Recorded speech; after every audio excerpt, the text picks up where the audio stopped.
Ramírez, magistra en integración latinoamericana y docente del Instituto de Capacitación Aduanera de Argentina.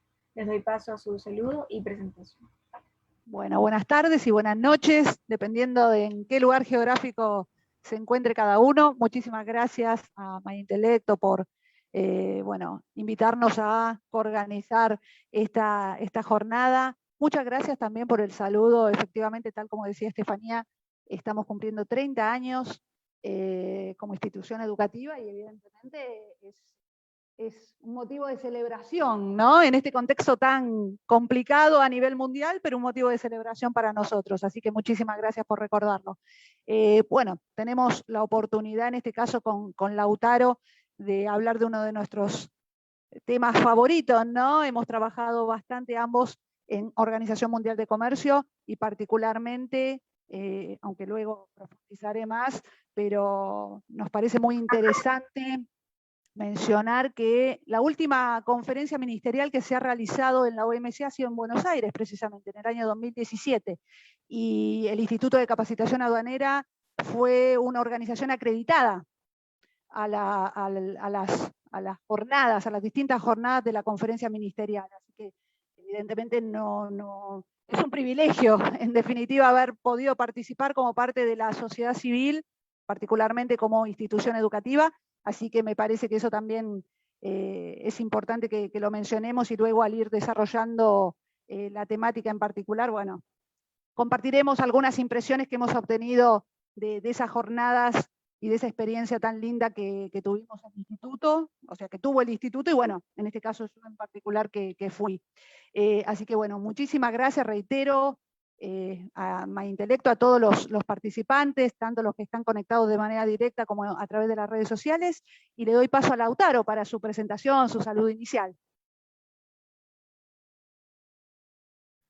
Bueno, Adriana, muchas gracias. Estoy acá gracias a la invitación de Adriana, por supuesto, y a MyIntelecto que nos han convocado para trabajar un tema que, si bien vamos a hablar de la OMC y el futuro que tiene la OMC en América Latina, tenemos que ver un poquito más grande el escenario, dado que las complejidades que atraviesa la OMC hoy transversalmente no solamente son propias del comercio, sino también del escenario en el que estamos insertos. Por mi parte, nuevamente les agradezco por la invitación, tanto a Adriana, que siempre es muy generosa desde el instituto a participarme de las actividades, y a MyIntelecto y a todos los que nos acompañan hoy, alumnos, graduados, también hay alumnos de la Facultad de La Plata que invité a que participen especialmente, colegas también que los participé. Así que bueno, nada más que agradecerles, esperemos que la charla que tengamos o esta reunión sea útil y fructífera para todos. Por supuesto, tenemos un tiempo dado para la presentación de los temas, pero estamos abiertos a preguntas, a consultas y después poder continuar trabajando con las temáticas que quizá hoy en 20, 30 minutos no podamos desarrollar del todo, dada que son temas inabarcables e inagotables. Pero lo importante es que estemos hoy pensando y repensando cuál va a ser el futuro de esta OMC que todos seguramente conocemos, que todos han leído, que todos en sus carreras y en sus cursos y en sus carreras de grado, de posgrado y lo demás han tenido contacto. Entonces, el disparador que generemos hoy me parece fundamental, y más para empezar a avanzar en la creación de lazos con todos ustedes. Así que estamos más que felices de estar esta noche con ustedes y de compartir lo que hemos aprendido a lo largo de nuestras carreras, que no es mucho. Así que esperamos poder estar a la altura de las circunstancias y hacer honor a los temas que nos han convocado para poder conversar esta noche. Así que muchas gracias. Desde el piso.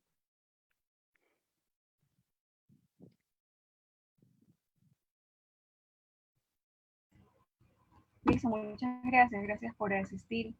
Más que todo, este webinar ha sido para las personas que deseen capacitarse siempre, cada día, sobre respecto a aduanas, el comercio. En este caso también tenemos invitados especiales desde Argentina.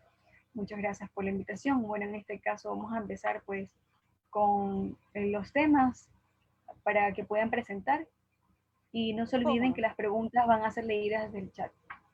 Perfecto. Entonces, aguardamos. Yo no tengo inconvenientes si me van interrumpiendo y si no, bueno, dejamos el espacio específico luego de la presentación, como ustedes prefieran. A ver, bueno, algo que comentó Lautaro y que me parece fundamental y que en definitiva también lo estamos ejercitando hoy, ¿no? Creo que es clave que se consoliden y se afiancen más los lazos entre los países latinoamericanos, sin lugar a dudas. Así que me parece que esta gimnasia debemos tenerla aún en mayor medida, desde lo académico, desde lo político, desde lo económico, desde lo social en general. Y como parte de esto, como bien dijo Lautaro, si bien nos vamos a adentrar específicamente en los impactos que toda esta etapa de transición y de desafíos que se presenta para OMC justamente representa a su vez para Latinoamérica, en realidad es hacia el mundo. Y obviamente como parte de ese mundo luego haremos el análisis correspondiente para Latinoamérica. Y obviamente también eso da pie o actúa como disparador para luego análisis particulares en cada país o en cada bloque, llámese Comunidad Andina, llámese Mercosur, llámese ALADI. Que en definitiva todos los países presentes, o por lo menos que hemos mencionado hasta el momento, formamos parte, de una manera más directa o indirecta, formamos parte de estos tres esquemas que mencioné. Ahora bien, para hablar del presente y del futuro de la OMC necesitamos hacer un mínimo raconto, a ver dónde estamos parados, ¿no? ¿Dónde está la institución parada? Así que voy a tratar de ser lo más breve posible en relación a hacer una rápida mirada de los últimos años de la OMC para posicionarnos en estos últimos 5 años y luego darle pie también a Lautaro de hablar del presente y sobre todo del futuro. Y tengamos en cuenta que más allá, hago como dije, una miradita bien rápida, pero para poner contexto, más allá que lo que fue solamente, y hoy continúa, pero ya dentro del ámbito el acuerdo GATT, se elaboró o comenzó a funcionar en 1947, ¿sí? Y por muchos años, por muchas décadas, ese acuerdo fue únicamente, o mejor dicho, fue el único instrumento que reguló el comercio internacional de manera concreta y directa. Hasta que finalmente en 1995, el 1 de enero de 1995, entra en funcionamiento la Organización Mundial de Comercio. Así que tomo eso como punto de partida, más allá que obviamente hubo mucho atrás en relación a todo lo conseguido por el GATT. ¿Y qué pasó y qué pasa en definitiva?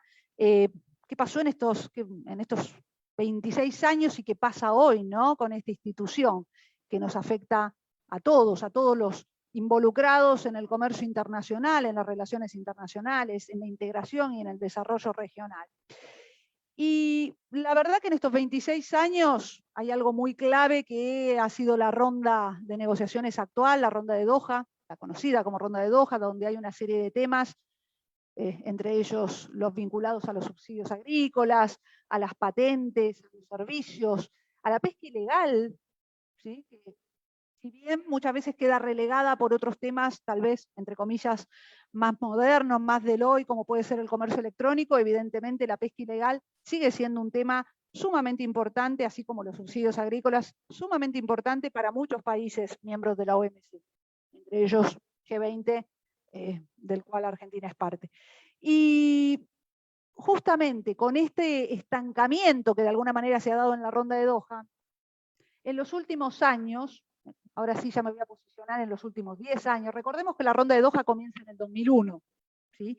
Ahora, comenzó con cierto brío, con cierto trabajo, digamos, con mucha fuerza, sobre todo en los años 2012-2013, recordemos que también el mundo salía de una crisis financiera que había impactado muy fuerte, ¿no? Y que siempre que hay una crisis, como dice la teoría de los sistemas tienden a cerrarse y los países son sistemas en definitiva. Entonces, de alguna manera, esos años había planteado para la OMC un desafío, estoy diciendo 2008, 2009, 2010, un desafío en relación a no perder lo conseguido, ¿no? Y seguir bregando por un comercio abierto, por un libre comercio. Entonces, se había producido ahí también un cierto estancamiento y retoma con fuerza digamos, el devenir de lo que fue la ronda de Doha en esos años a través de la conferencia ministerial de Bali en el 2013, donde pasa algo importante y me quiero posicionar ahí, de alguna forma tomar como un nuevo punto de partida en este raconto, porque en ese estancamiento de los temas o de la agenda de temas que planteé, de alguna manera la OMC toma como carta de triunfo en estos últimos años lo que pasó en Bali 2013, aunque fuera ratificado unos años después, que fue el Acuerdo de Facilitación de Comercio. Y acá me quiero detener un poquito. A ver, se salía de esa situación. Obviamente, en momentos de crisis, como dijimos, los países tienden a cerrarse, y otra cosa, los organismos internacionales tienden a ser criticados en general, cosa que luego va a volver a pasar con la OMC y que va a dar pie para que analicemos un poco el presente. Entonces, era importante, en este caso, para el comercio en general, para el comercio internacional en general y para el organismo en particular, mostrar fortaleza. Y lo logró a través del Acuerdo de Facilitación del Comercio, que es considerado uno de los acuerdos más importantes que se han conseguido dentro de la órbita del organismo.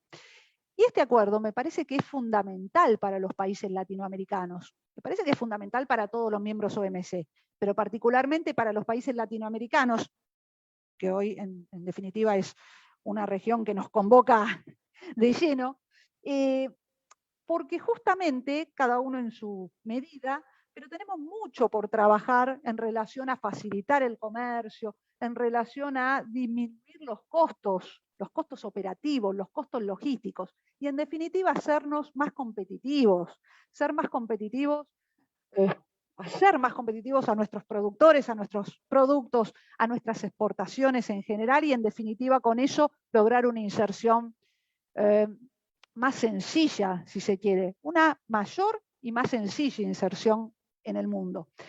Nuestros mercados, además, si bien en conjunto no, pero en forma individual son pequeños o tienden a ser pequeños, excepto algunos casos muy puntuales como puede ser Brasil o México. Incluso Argentina, el mercado argentino en relación a otros mercados del mundo es relativamente pequeño. Necesitamos ampliar la frontera, necesitamos ampliar los mercados, por ende, necesitamos ser más competitivos. Y esa mayor competitividad claramente se tiene que lograr a partir de disminución de costos, no solamente costos monetarios, costos temporales, y eso lleva a la disminución de los costos monetarios. Entonces, me parece que este acuerdo es clave para los países en general y Latinoamérica en particular.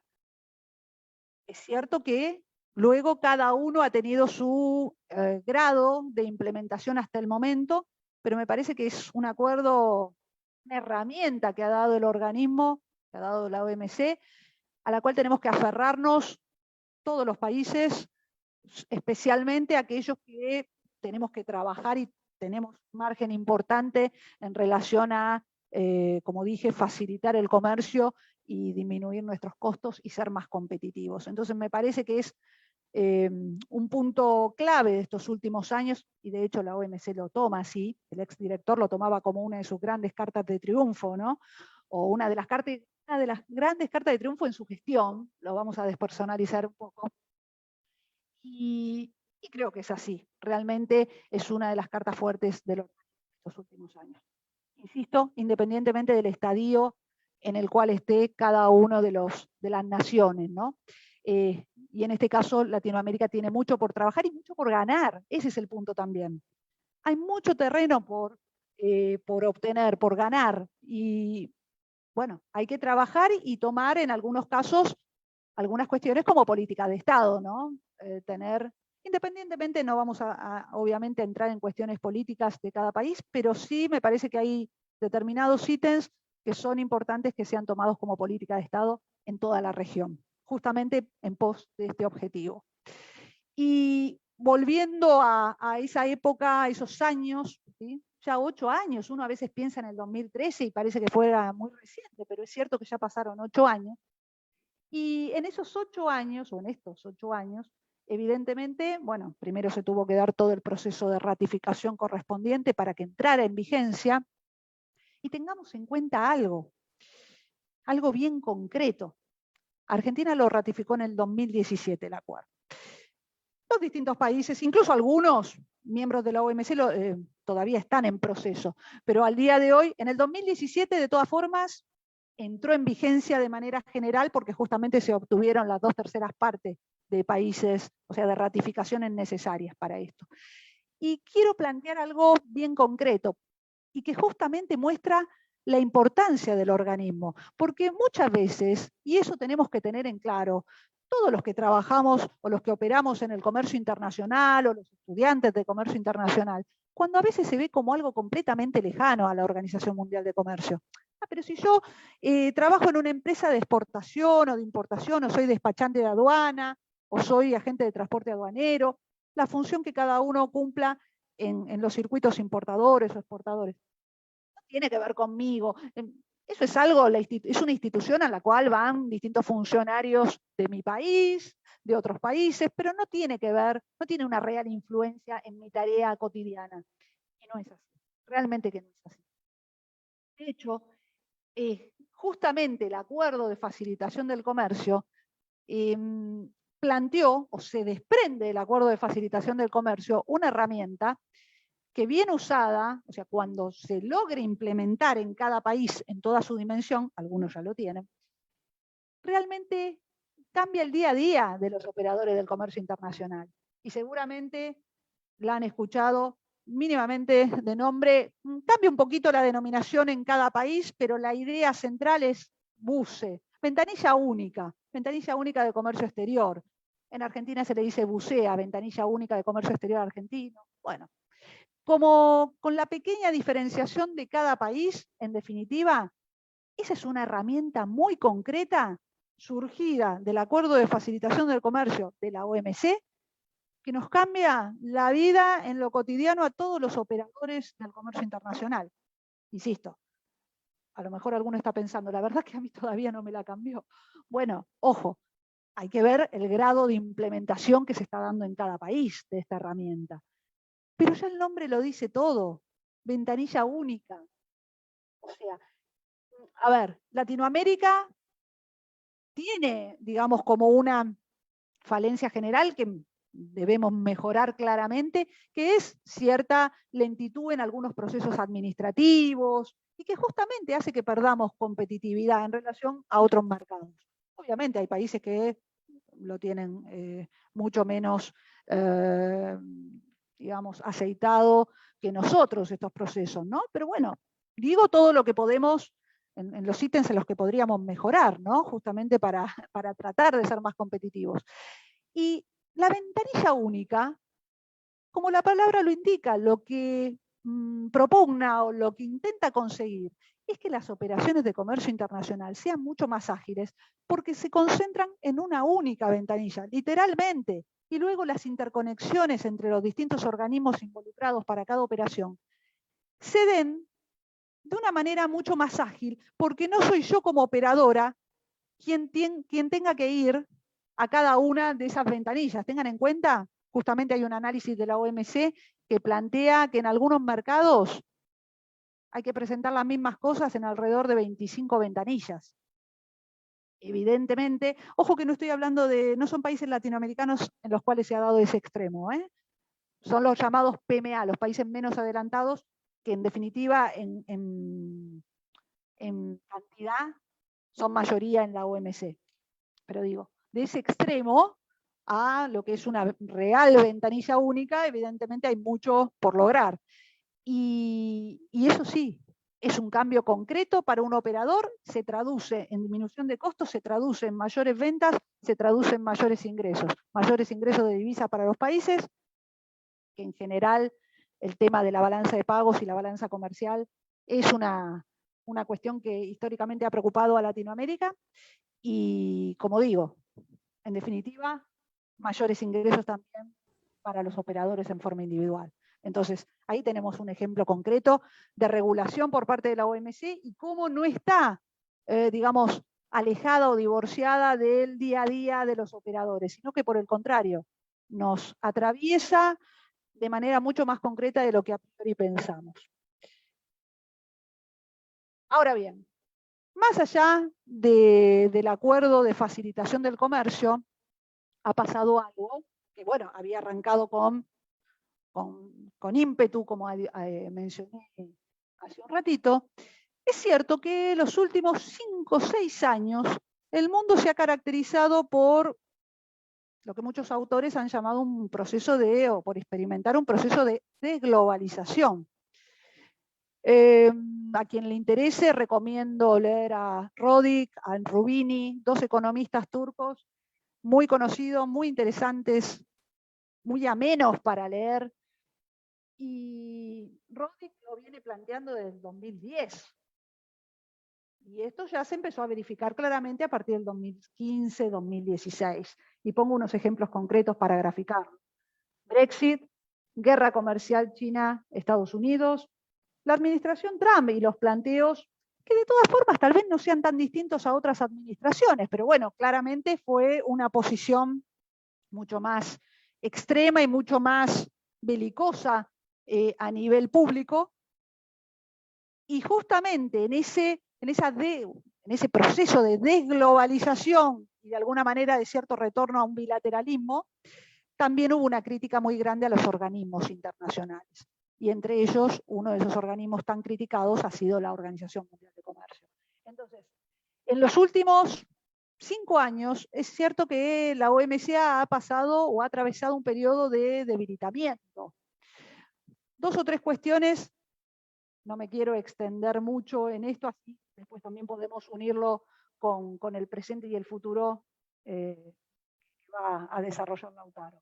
Pero vuelvo a decir, año 2016, Brexit, aunque luego se haya terminado de concretar hace unos meses, pero bueno, fue el referéndum, la victoria de Trump a la presidencia estadounidense, y toda una serie de movimientos entre los cuales se cuenta justamente lo que nombré antes, la Conferencia Ministerial de Buenos Aires en el 2017, la conferencia de la OMC, ¿no? Y luego la paralización del órgano de apelaciones de la OMC. Me refiero concretamente a los 2 puntos. Año 2017, la conferencia de Buenos Aires, que como comentaba recién, tuvimos el gusto de participar con el instituto. Y recuerdo que justamente Susana Malcorra, ex canciller argentina, era la directora, la chair de la conferencia, y dijo una frase en el cierre, algo así, literalmente. Hay vida después de Buenos Aires. Y hubo una declaración, no se llegó a una declaración final, a un acta de Buenos Aires, pero sí hubo una declaración llamada de Buenos Aires, justamente, declaración, no acta, tiene un nivel inferior, en la cual se plantea que si bien no se habían podido cerrar los temas, digamos, de agenda, esos que se arrastran desde Doha, los que mencioné al principio, se había podido reconocer la importancia que el organismo tiene, que el libre comercio tiene para las naciones y que el organismo tiene para defender ese libre comercio. Gestor, en definitiva, gestor y defensor de la prosperidad económica, de alguna manera. Obviamente hay distintas posturas ante esto, pero bueno, la Declaración de Buenos Aires de alguna manera planteó esa importancia, el debilitamiento en relación a, está bien, no se pudieron conseguir los objetivos, no hubo un cierre planteando, bueno, se logró esto, esto y esto, o como había pasado en Bali 2013, se cerró el acuerdo de facilitación del comercio. Pero ojo, que no se haya podido cerrar no quiere decir que no se avanzó, pero tampoco se retrocedió. Se reconoció que este es el camino que genera mayor desarrollo y mayor prosperidad comercial para los países. Y que de alguna manera, aunque en muchos casos los poderes de negociación, porque son 164 países, pero seamos realistas que a veces los poderes de negociación de uno u otro pesan más, ¿no? Pero es cierto que de no existir el organismo, o el tratamiento 1 a 1, o incluso el enfrentamiento 1 a 1 podría ser mucho peor para países no desarrollados, o podría ser mucho más desventajoso.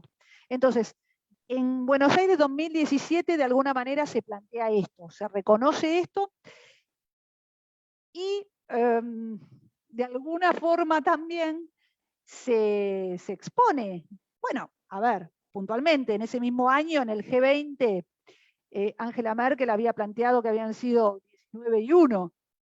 El 1 era Estados Unidos, por la posición, digamos, que de alguna manera estaba teniendo ante los organismos o foros internacionales. Entonces, es cierto que fueron unos años donde a nivel internacional se dio este retroceso de globalización, retroceso, freno, cambia según los autores justamente que mencioné, tienen distintas posturas en relación al grado, pero sin dudas hubo un freno a ese proceso que se venía dando, y esto se puso de manifiesto por distintas cuestiones, y la OMC fue uno de esos organismos criticados y debilitados en todo ese interín. 2017, la conferencia del 2017 mostró esto, más allá de este resultado que de alguna manera lo pone en relación a decir, bueno, ojo, cuidemos de todas maneras esto que se ha logrado, y esto tal vez haya que hacer reformas. De hecho, se había planteado la necesidad de reformas para la siguiente conferencia, que finalmente no se hizo porque tenía que ser el año pasado. Pero bueno, así se termina el año 2017. Y quiero plantear dos cositas más antes de dar lugar a preguntas y luego a la exposición. La verdad que no me fijé cómo vengo con los tiempos, pero como tengo tendencia a extenderme, tratando de cuidar. Entonces, básicamente, ¿qué pasó en estos últimos 2-3 años? Bueno, pasó una situación muy particular en diciembre del 2019, que también va a tener que ver para cuando Lautaro comente el presente y sobre todo el futuro, ¿no? O por lo menos las perspectivas. En diciembre del 2019, de alguna forma, si bien la OMC no dejó de existir, quedó paralizada de manera técnica. ¿Por qué? Porque la OMC es un foro en el cual los países pueden presentar reclamos, cualquiera de sus miembros, cuando sienten que están siendo, digamos, objeto de alguna deslealtad comercial, de algún daño comercial. Llámese dumping, llámese proteccionismo. Hay un órgano de solución de controversias que analiza, conformado por distintos expertos, que analiza la situación en particular que se haya presentado. Y luego, si los países involucrados, o por hecho uno de ellos o bloque, no está conforme con esa resolución, se puede pasar al órgano de apelaciones. Bueno, el órgano de apelaciones, que debe estar constituido por 7 miembros, en diciembre del 2019 había quedado con 3, y luego con uno solo porque se le terminaba el mandato. Y Estados Unidos había bloqueado la designación de nuevos miembros. Entonces, eso es lo que en estos 2 últimos años, o año y medio, se había planteado como la parálisis del órgano de apelaciones de la OMC. Porque es verdad que el órgano, o sea, la institución, mejor dicho, la organización seguía existiendo, pero una de sus funciones claves estaba completamente paralizada porque no existían jueces designados. No estaba funcionando. Con lo cual, literalmente estaba, como dije, paralizado. Esto fue un golpe importante. Entonces, veníamos arrastrando todo ese proceso internacional que planteamos recién, acompañado por un parate en las negociaciones, diferencias en la implementación del acuerdo de facilitación del comercio, algunos países con mucho éxito, algunos un poco más estancados. Parálisis del órgano de solución de controversias, y el año pasado sucedieron dos cuestiones más que han tenido que ver con la suspensión de lo que era la conferencia ministerial que estaba planteada para julio en Kazajistán. Bueno, obviamente el tema pandemia colaboró para esta suspensión, pero es cierto que también había cuestiones internas que incluso derivaron en la renuncia, que es poco común que renuncien, además.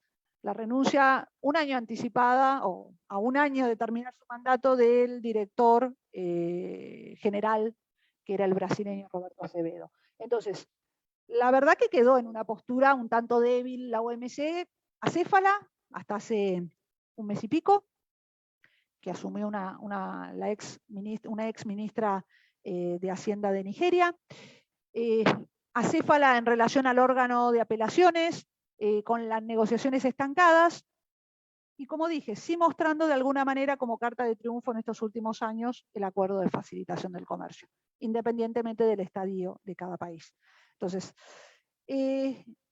obviamente no quiero superponerme a lo que va a desarrollar Lautaro, pero bueno, este año marca una cierta bisagra por ciertos hechos que ahora seguramente él comentará, pero estos 26 años, si contamos hasta enero del presente, la OMC ha tenido este devenir.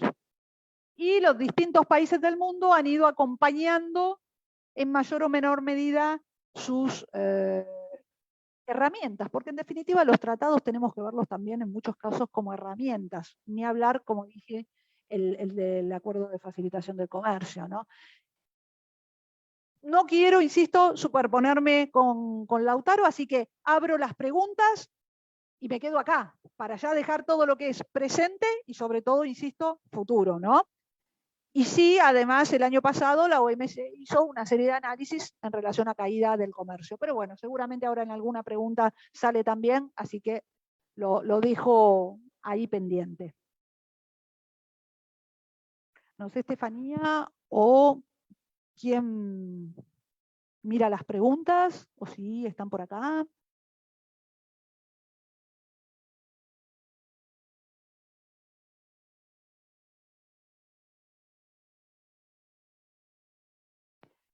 Estefanía, ahí está. Bueno, creo que los chicos ya les han quedado muy en claro los temas que usted ha expuesto, estimada licenciada. Pues por lo visto no hay dudas, les ha quedado todo muy claro. Si es que hay dudas en este caso, alguna pregunta, lo pueden escribir por chat. O por... Hay dos opciones cuando pasa así. O quedó todo claro o no quedó nada claro. Así que cualquiera de los dos extremos es posible. Ningún escenario. Bueno, quedó todo claro, quedó todo claro.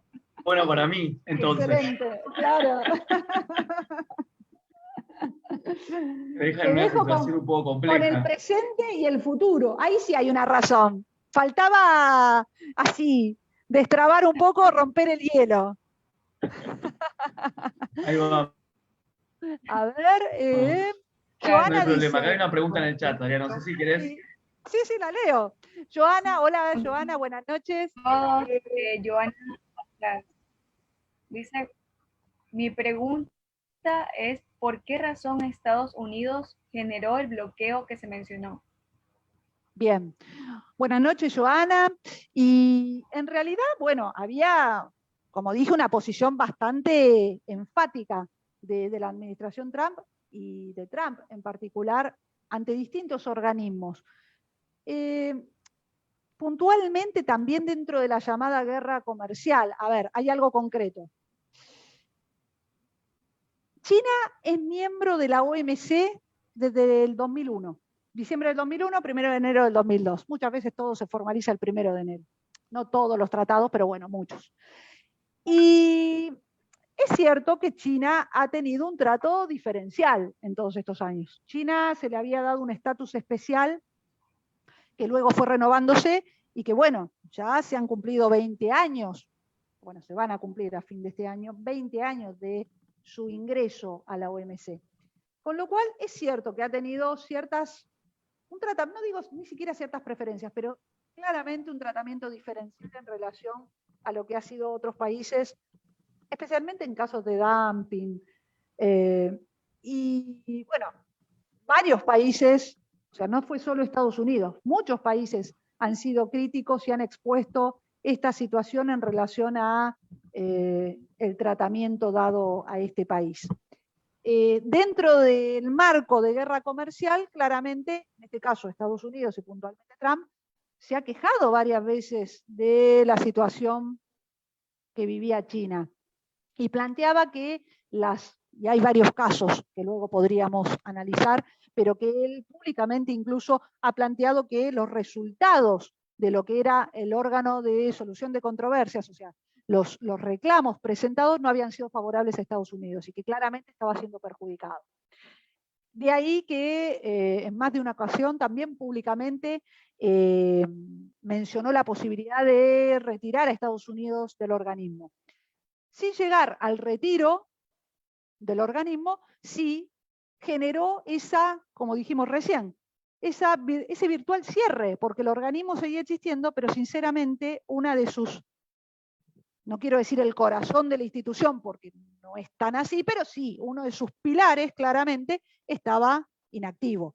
Entonces, no se retiró a Estados Unidos, pero es cierto que había quedado completamente paralizado y fue un golpe de efecto muy, muy grande que tuvo. Y vuelvo a repetir, pongo otro caso, aunque no es el tema que nos convoque, pero no sé si se acuerdan, ahora leo que hay, o bueno, Estefanía, como prefieran, que hay otra consulta. Pero no sé si recuerdan, por eso dije lo de la exposición tan mediática, ¿no? Porque también se había dado el caso de la OTAN. La OTAN es, por la duda si algunos no se acuerdan la sigla, la Organización del Tratado del Atlántico Norte. Y los países desarrollados aportan más plata al presupuesto de la OTAN, pero Estados Unidos aporta más que Francia, que Alemania. Y Trump directamente, bien a su modo, bien a su estilo, tuiteó, arrobó a la OTAN y públicamente salió planteando que por qué esto tenía que ser así, ¿no? ¿Por qué Estados Unidos tenía que poner mayor cantidad o aportar mayor cantidad de, en este caso, dólares al presupuesto de la OTAN? Así se dio con varios organismos y foros internacionales. No sé si recuerdan el retiro de Estados Unidos del Acuerdo de París, el acuerdo medioambiental, que Biden puntualmente planteó que ahora Estados Unidos regresaría, más allá de cuándo se efectiviza, porque no es de un día para el otro ni la salida ni el reingreso, pero bueno, eso también tiene que ver con esas políticas de Estado de las que hablábamos. Ojo, no lo tomemos solo para los países latinoamericanos, ¿no? Fíjense, cambios de administraciones y cambios completos en relación, o cambios de rumbos completos en relación a querer integrar un organismo, no querer integrarlo, querer participar de un acuerdo medioambiental internacional, no participar. Bueno, participar, digamos, como a veces se dice, ¿no? Por la galería, o sea, para el afuera, porque a veces en lo concreto después no se llevan adelante las medidas que se tienen que llevar. Con lo cual, para responder la pregunta de Joana, en realidad había toda una cuestión, particularmente entre China y Estados Unidos, y China, Estados Unidos, y de Estados Unidos en relación al tratamiento OMC-China.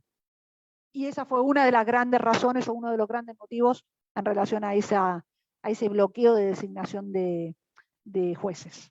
¿Sí? No sé si respondí, Joana, tu consulta. Y Belén dice, buenas noches. Buenas noches, Belén. Tengo una duda que siempre la he tenido y aprovecho para despejarla. Bueno, mira, si la tuviste siempre, no sé, es un compromiso si te la puedo despejar. Ojalá que sí. Cuando un país rompe algún tratado, ¿cuál es el papel de la OMC? Bien. A ver, vamos a tratar de responderla. Y pongo algunos casos concretos. Primero que hay distintos tipos de tratados, pero vamos a enfocarnos en los tratados de integración regional, que tienen que ver justamente con estos bloques, ¿no? Mercosur, NAFTA, Unión Europea. Pongo dos casos concretos.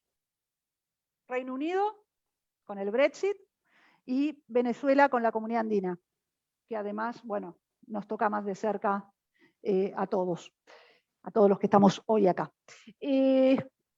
Una cosa es que un país se vaya o denuncie, ese es el nombre técnico, denuncie un tratado, en este caso de integración. Se retira Venezuela de la Comunidad Andina, o Chile en su momento, en la década del 70, unos años después de crearse el Pacto Andino, que después se llamó Comunidad Andina. Se retira un país, se retira Reino Unido de la Unión Europea. Perfecto, pero sigue siendo miembro OMC. Entonces, ojo, porque en realidad lo que se corta, por decirlo de alguna manera, es la relación que tampoco es de un día para el otro, porque así como cuando se forma hay una serie de plazos, cuando un país se retira, también hay una serie de plazos, especialmente para todo lo que tiene que ver con el restablecimiento de barreras arancelarias y pararancelarias. Entonces, si el país sigue siendo miembro OMC, la relación a ese nivel sigue igual. De donde se fue es del esquema de integración. ¿Sí? No sé si, Belén, si te pude responder. Diferente es el caso, pongo algo hipotético, Cataluña independizándose de España. Bueno, ahí en ese caso Cataluña debería ingresar a los distintos organismos internacionales eventualmente.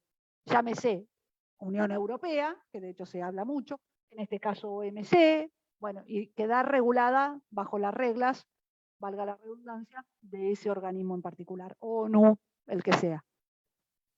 ¿Sí? No sé si respondí.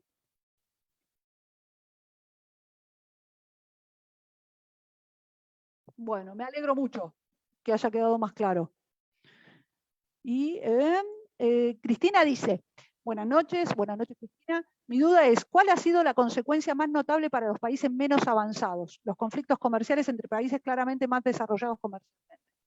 Bien, bueno, a ver, hay algo concreto en esta llamada guerra comercial China-Estados Unidos, ¿no? Estados Unidos claramente se ha enfrentado, se ha, digamos, puesto de este lado de la contienda. Otros países evidentemente no se han enfrentado ni se están enfrentando con China, pero también se ven perjudicados. Y es cierto que muchos se han quejado de la política de devaluación permanente que tienen con el yuan.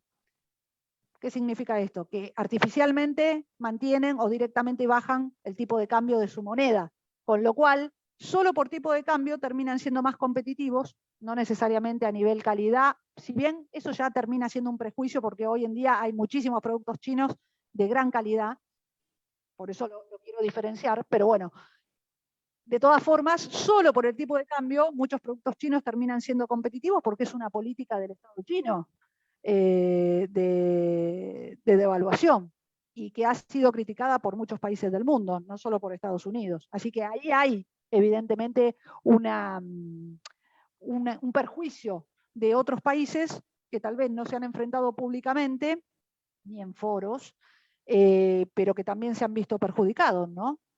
Y además, otra cosa, y después cierro para dar lugar si hay otras preguntas, y si no, darle paso al Lautaro. También es cierto que dentro de todo este proceso de desglobalización que mencionábamos, que se ha dado en los últimos 5 o 6 años, esto que planteaba Trump, lo pongo a él porque muchas veces siempre digo lo mismo en relación a hablar de estos años. No es que ha sido el único que ha expuesto ciertas cosas, lo que pasa es que él lo ha hecho tan público que nos sirve muy bien de ejemplo. Y ha habido, ¿se acuerdan que él planteaba el poner a América entendida por Estados Unidos, ¿no? El poner a Estados Unidos primero, el que volvieran las empresas a fabricar dentro de su territorio y demás. O sea, el revertir lo que se llaman procesos de deslocalización, que justamente en los últimos años se han ido revirtiendo en algunos casos para pasar a una deslocalización regional o incluso volver a, digamos, fabricar en muchos casos, a producir en muchos casos en territorios nacionales.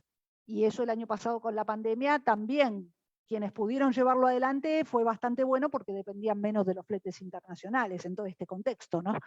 Entonces, sí se han visto perjudicados los países menos avanzados, claramente, porque bueno, a ver, especialmente porque ha habido menos, lo que pasa es que acá tenemos que diferenciar algo también, y lo redondeo. Hay 3 grandes grupos en la OMC y eso siempre nos ayuda mucho también a entender 3 diferentes situaciones. Países desarrollados, países G20 o emergentes y los PMA, los países menos adelantados. La verdad que gran parte del juego pasa por los desarrollados y los G20. Como siempre digo, ¿es injusto? Probablemente, pero es la realidad, lamentablemente. Entonces los PMA, la verdad que en casi todos los escenarios están siendo perjudicados, o por lo menos no beneficiados, lamentablemente, es la realidad. Salvo algunas cuestiones puntuales. Ahora, la situación entre los otros 2 grandes grupos, y sobre todo en los emergentes, han recibido menos inversiones, sea la calidad que sea de esas inversiones, sobre todo extranjeras directas. Inversiones extranjeras, sea la calidad que sea, sobre todo en las directas, eso quise decir. Justamente por este proceso de reversión de lo que son las cadenas globales de valor. Esos procesos de deslocalización era lo que hace unos años también se llamaban cadenas globales de valor, y que en estos 2, 3, 5 años se ha pasado a cadenas regionales de valor. Y que ojalá Latinoamérica aprovechara en mayor medida, ¿no? A generar cadenas regionales de valor. sobre todo en el marco de los distintos esquemas que tenemos, como nombrábamos antes. No sé si Cristina, si respondí. Le cuento, estimada licenciada, que tenemos otra pregunta mediante Facebook Live que nos comenta Javier Gómez. ¿Qué opina sobre las salvaguardias que se dieron en Ecuador? Bueno, a ver, Javier, buenas noches. No soy un especialista en las desgravaciones ecuatorianas, pero bueno, primero, felicitaciones, siempre bueno cuando hay una independientemente del resultado, no venimos acá sea a favor o en contra, pero siempre es bueno cuando hay una votación, ¿no? Cuando un proceso eleccionario se da en nuestra región, así que felicitaciones por haber llevado todo eso adelante en este contexto. Y puntualmente en el tema ecuatoriano, bueno, ustedes trabajan dentro de lo que es la comunidad andina, un esquema, la verdad que fortísimo dentro del ámbito americano y que incluso el Mercosur, más allá por ejemplo, estar presente Brasil, que evidentemente es una economía clave de Latinoamérica, pero el Mercosur no ha logrado tener la fortaleza en algunos aspectos que tiene la comunidad andina. Si bien es más antiguo, sinceramente, la comunidad andina es un ejemplo en muchas cosas, específicamente en el tema institucional. Y en el tema de desgravaciones tenemos que entender, no sé específicamente si te referías a algún producto, Javier, pero creo que tiene que ver también con la etapa de integración o con la profundidad que dentro del esquema comunidad andina han logrado los países miembros, que evidentemente el Mercosur lamentablemente aún no lo hemos logrado, no lo hemos podido consolidar. Hemos logrado muchas cosas, pero hay otras que no hemos podido consolidar y que también, un poco lo que decíamos, ¿no? Oscila mucho según los cambios de gobierno y no debería pasar. Independientemente de mayores o menores afinidades, debería ser algo más estable. Creo, ustedes lo saben si esto es así o no, de primera mano, muchísimo más que yo, pero creo que la comunidad andina ha atravesado estos, ¿cuántos años ya? 50 años, porque es del 69, así que todas estas décadas y todos estos años con una actuación, la verdad, ejemplar a nivel de integración regional. Con lo cual, no sé, Javier, si te referías a algún sector específico, tal vez eso ya sea muy puntual para mí, pero me parece que va de la mano de lo que es comunidad andina y de toda su actuación. Yo creo, insisto, después, a ver, todos los países ponen salvaguardas, es así. Independientemente de la profundidad que tenga el esquema. A veces son más lógicas, a veces uno dice, ¿cómo a esta altura, después de tantos años, se puede estar poniendo determinadas salvaguardas dentro de un esquema de integración? Y aparte, evidentemente, aunque se pueda, no sería lógico ir a la OMC, ¿no? Ya que hablamos del organismo. Debería poder resolverlo, en este caso, la comunidad andina. La verdad es que hay momentos, y como dije, muchas veces afectan esas oscilaciones por no tener políticas de Estado, en este caso regionales, y terminan poniéndose barreras arancelarias, pararancelarias o directamente medidas de salvaguarda para favorecer determinados sectores y que incluso en algunos casos, no sé, insisto, de qué sector estabas hablando, pero que muchas veces ni siquiera terminan siendo tan exitosas porque sabemos también que un cierre sin generar las condiciones para que ese sector se desarrolle, por lo menos la experiencia en todos estos años no ha resultado, ¿no? En todos estos años quiero decir, los últimos 80 años no ha resultado. Sí, evidentemente, si se cierra para tratar de generar ciertas condiciones para que fomenten, ¿no? ese desarrollo. No sé si Javier, si respondí, y como digo, no sé de qué sector estábamos hablando en particular. Contesté en general y en relación a comunidad andina y lo que suele pasar en los esquemas regionales y particularmente en Latinoamérica en este caso.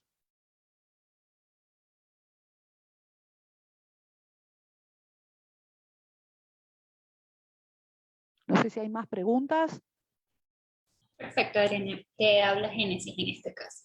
A ver, excelente, tenemos Génesis. otra pregunta en Facebook, ya que respondimos unas aquí en Zoom. Vamos a ver las de Facebook. Nos dice Elizabeth Lima.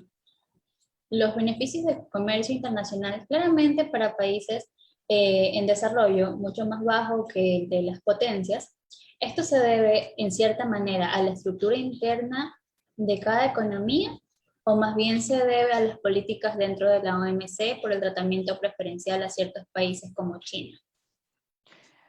Buena pregunta, perdón que no recuerdo el nombre. Buenas noches. Ah, Elizabeth, ahí está, me acordé. Buenas noches, Elizabeth. Buena pregunta. En realidad hay que analizar casos por caso o conjunto de casos. Voy a hacer una respuesta general, pero que a la vez voy a puntualizar una o dos cositas. A ver. Una cosa es, como dije, la situación de un país emergente. No es lo mismo la situación de México, por poner un caso, que la situación de, no sé, Nigeria, pero tampoco Nigeria es lo mismo que Ruanda. Tampoco es lo mismo que Vietnam. No estoy diciendo ni que uno es mejor, ni que uno es peor, ni siquiera que una economía está más desarrollada u otra, más allá que en alguno de los casos lo sea, sino que son situaciones diferentes. ¿Por qué digo esto? Justamente en la última conferencia, en la de Buenos Aires, la última conferencia hasta el momento, la verdad que era muy interesante esos días de ver situaciones tan disímiles. A mí me impactó mucho, porque por un lado en un panel se hablaba de comercio electrónico y estaba presente Jack Ma, el dueño y CEO en ese momento todavía de Alibaba. Creo que todos la conocen, es como el Mercado Libre o el Amazon de Asia, ¿no? Y del mundo, pero bueno, creado en China. Y por un lado entonces se hablaba de mercado de comercio electrónico y una potencial regulación. Perfecto. Y por el otro lado, en otro panel, y esto responde la pregunta de Elizabeth, se hacía referencia al grupo del algodón. 4 países africanos en donde la producción algodonera era clave para sus economías. Y evidentemente, si uno lo analiza desde una mirada más de país desarrollado o incluso emergente, nada tiene que ver, o sea, pensemos eso, ¿no? 164 países con realidades completamente diferentes, aunque podamos, en definitiva, agrupar o que ciertos intereses estén aunados en un grupo, en el otro o en el otro. Entonces, por un lado, el tratamiento del comercio electrónico, y por otro lado, plantear los subsidios del algodón y la situación del sector algodonero, porque para algunos países del mundo es clave para su economía y para la subsistencia de gran parte de su población. Entonces, entendamos esto porque no quiero decir, o sea, entendamos esto de las realidades tan disímiles, ¿no? Y vuelvo al punto. No quiero decir, antes dije, a ver, gran parte de los países no desarrollados no se ven beneficiados. Hay algunas situaciones que sí, pero muy concretas. En lo general, sinceramente, no se dan los avances o cambios tan grandes. Y no necesariamente por la estructura de la OMC, sino por la estructura, en definitiva, de las relaciones internacionales, si se quiere, y la realidad interna de cada uno de esos países.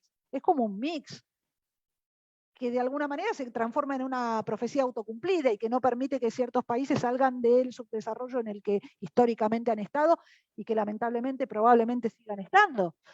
Eso no quiere decir que algún avance en relación a algunas medidas, en este caso, por ejemplo, del algodón, para estos países no signifique un avance, aunque parezca redundante lo que digo.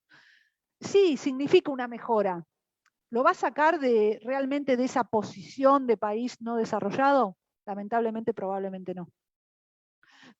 Pero en el corto y mediano plazo, esa situación lo favoreció. Bueno, obviamente, mejor que nada es, ¿no? Pero no va a ser un vuelco o un punto bisagra, evidentemente, en el devenir de esa nación. No sé si Elizabeth más o menos respondí y se ve esto que quiero decir, ¿no? Con un hecho bien gráfico con respecto, en este caso, al algodón. Además, el algodón, así como el arroz todavía peor, es un cultivo que aún hoy, año 2021, está muy poco mecanizado, ¿no? Entonces una cosa va llevando a la otra, porque además eso influye en las condiciones de vida, en este caso de los trabajadores rurales de ese sector, de ese commodity.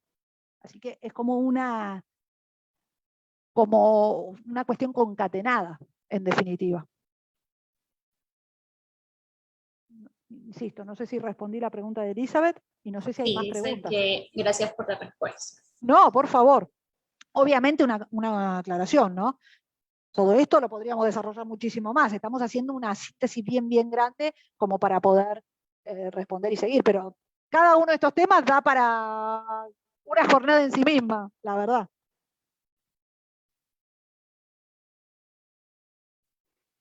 No sé si hay alguna otra consulta. Sí, por el momento culminamos las consultas, no tenemos más.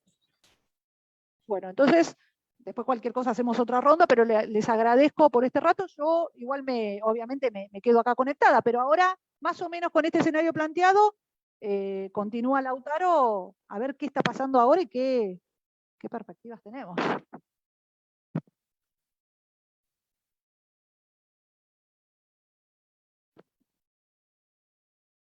Ojo, Lautaro, que estás muteado. Ah, perdón.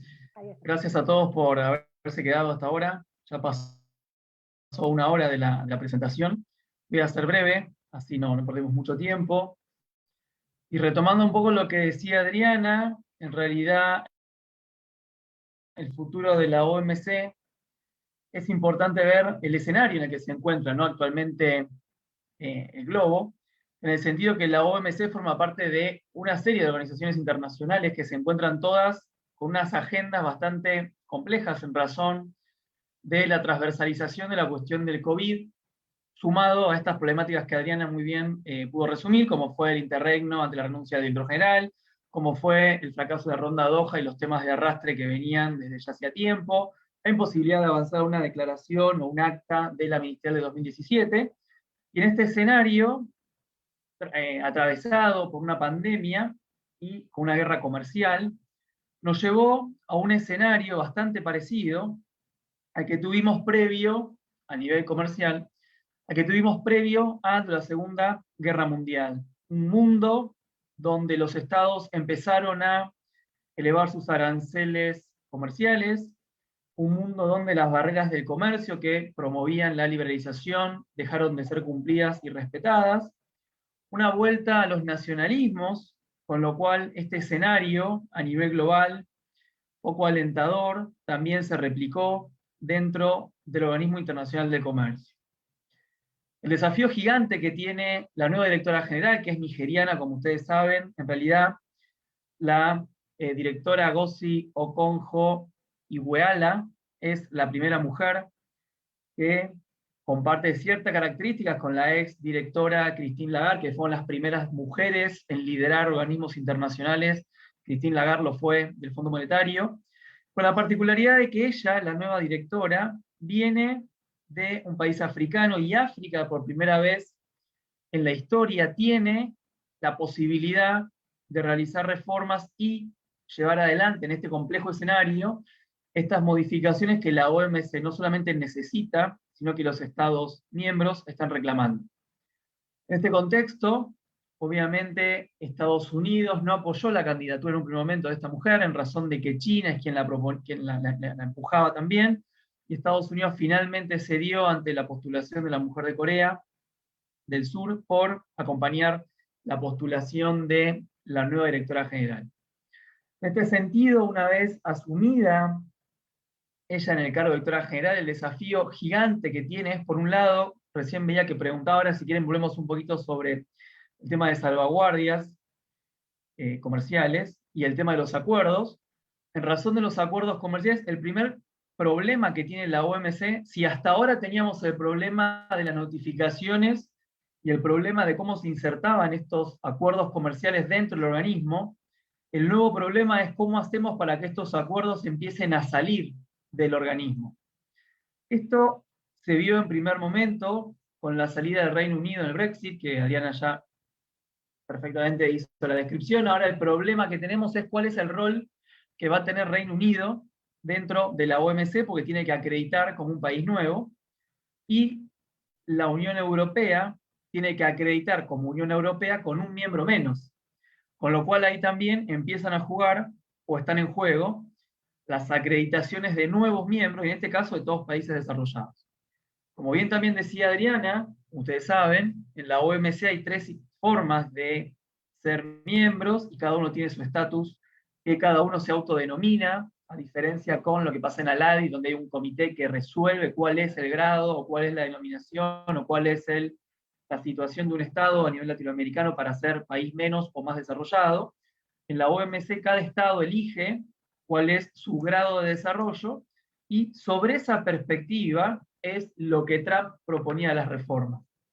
Proponía, en primer lugar, establecer criterios objetivos al momento de que un nuevo Estado se incorpore a la OMC, porque, si ustedes ven, en la evolución que ha tenido la adhesión de nuevos miembros, desde un primer momento, cuando fue GATT, la mayoría de los estados se acreditaron con estatus de países desarrollados. Ahora, desde que se creó la OMC, y en razón de las posibilidades que este trato especial y diferenciado, que ya estaba previsto en el GATT para algunas cuestiones muy particulares, a raíz de la creación de la OMC, fueron más laxos estas cuestiones, y la mayoría de los países, desarrollados o no, postularon o aplicaron como países en desarrollo. Esto es lo que Ariana recién comentaba respecto a China, que sigue gozando de estos privilegios como país en desarrollo, cuando en realidad sabemos que no es un país en desarrollo si lo comparamos con países realmente en desarrollo, para lo cual en esto Estados Unidos proponía en su momento de hecho hice un documento entre la OMC donde se establecían criterios objetivos, que sean los estándares que tiene el Fondo Monetario para determinar la calidad o el estatus de los países dentro del organismo. Esto respecto a la retrocesión de los acuerdos comerciales. Como ustedes saben, estos acuerdos, desde la retirada de Estados Unidos con las negociaciones con la Unión Europea, otros acuerdos, si bien avanzaron, muchos otros fueron suspendidos en las negociaciones, sumado o en razón no solamente de la paralización de la OMC, la paralización del comercio, sino también el descreimiento, la desconfianza de los estados con los cuales estaban negociando hasta ese momento. Un caso particular es el caso de la Argentina, que en el mes de marzo de este año resolvió retirarse de negociaciones que venían en curso con Canadá, con Corea del Sur, con India, actualización del acuerdo sobre preferencias fijas y una serie de acuerdos. Esta situación no solamente se ve en Argentina en razón de la pandemia, sino justamente en repensar el porqué de la apertura o la liberalización del comercio, y repensar la finalidad que estos acuerdos comerciales tienen. Esto, fíjense también que impactó durante el gobierno de Trump, cuando renegoció el acuerdo que conocíamos como NAFTA en su momento, que se convirtió en el UMSCA o en el TIMEX, dependiendo de qué país pongamos primero, donde se renegoció las preferencias y se renegociaron el porqué de estos acuerdos de comercio. Entonces, esta reconversión de los acuerdos comerciales ya no cuadran tan linealmente como sí lo hacían los acuerdos comerciales de los propios de los años 90, que encuadraban en el artículo 24 del GATT o en la cláusula la cláusula de desarrollo, de los países en desarrollo, perdón, la cláusula de habilitación y otras cuestiones, o el artículo 5 del acuerdo de servicios. Entonces, esto a nivel jurídico es un desafío que presenta para la nueva administración de la OMC. Un segundo desafío que se presenta para el futuro es este contexto de enfrentamiento de Estados Unidos y China. Recuerden que son las economías más grandes y las potencias comerciales, y que son quienes además aportan para que el organismo multilateral de comercio funcione normalmente. Esta diferencia que existe entre ambos, claramente Biden, ya con lo que ha empezado a mostrar sus políticas, la relación con China no va a ser mucho mejor que con la de Trump, pese a que es más respetuoso de las instituciones y ha permitido que la OMC reencauce en el OECD o en otras cuestiones, pero la rispidez entre ambos estados sigue. Fíjense, en el día de hoy Estados Unidos anunció el retiro de las tropas de Afganistán. Ya lo había hecho Trump también con el retiro de las tropas en las islas chinas, otras tropas que tenía en Corea del Sur, y el retiro de estas tropas de Estados Unidos, independientemente de una cuestión geopolítica, estratégica, militar, hace que China empiece a poder avanzar en lugares que hasta el momento no podía avanzar. Entonces, esta expansión china, esto por fuera de la OMC les digo, empieza o encuentra a China con nuevos aliados que hasta el momento no los podía tener por la presencia americana. Esto básicamente pasa en la región Indo-Pacífico, donde India y Japón venían trabajando fuertemente. La desaceleración económica de Japón hizo que la relación con India no continuase tan próspera, sumado al camino propuesto por China de la Franja de la Ruta y la Seda, logró enlazar una serie de países asiáticos que hasta el momento estaban bajo la égida o la protección o relación comercial, como ustedes quieran llamarla, con los Estados Unidos. Entonces, ya el globo, el contexto global en el que China y Estados Unidos empezaban a discutir estas diferencias de más aranceles, menos aranceles, ya empieza a correr por otros caminos y empiezan a llevar a un mundo que conocíamos multipolar a un mundo bipolar, donde lamentablemente las regiones o los países deberán en algún punto decidir si van a trabajar con uno o con otro. Ya en la región latinoamericana empieza a verse esto de las más vacunas chinas, menos vacunas americanas, de algunas cuestiones que esto obviamente impacta al momento de hacer alianzas dentro de los organismos internacionales. Otra cuestión también a tener en cuenta es esto que recién les comentaba, que fue el incremento de las restricciones al comercio. Como nunca antes se vio desde la creación del GATT, la gran cantidad de medidas proteccionistas y restrictivas al comercio por fuera de las medidas habilitadas de la OMC. Algunos estados utilizaban los acuerdos para encubrir una serie de medidas, como puede ser la aplicación del acuerdo de obstáculos técnicos al comercio o el acuerdo sobre medidas sanitarias y fitosanitarias, pero la verdad es que la mayoría de los estados, en razón de la pandemia, y con las excepciones que prevé el propio acuerdo de la OMC en materia de salubridad de las personas, seguridad y la vida de las personas y salubridad de los animales, de aplicar medidas restrictivas bajo esta cláusula que es bastante amplia, poco conocida, pero desde el punto de vista jurídico están todos más o menos desde esta perspectiva.